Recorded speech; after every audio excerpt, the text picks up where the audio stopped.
Koordinator Masyarakat Anti Korupsi Indonesia, Boyamin Saiman, mendesak pemerintah mengaudit seluruh dapur program makan bergizi gratis.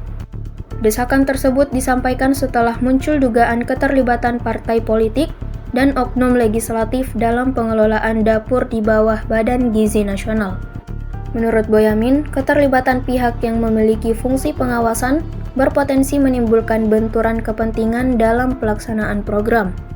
Ia menilai dugaan tersebut harus segera ditelusuri untuk memastikan program MBG berjalan sesuai aturan dan tidak dimanfaatkan oleh pihak tertentu. Karena itu, Boyamin meminta pemerintah melakukan pemeriksaan menyeluruh terhadap seluruh dapur yang terlibat dalam program tersebut. Selain audit, ia juga mengusulkan penghentian sementara operasional dapur yang sedang diperiksa hingga proses pemeriksaan selesai dilakukan.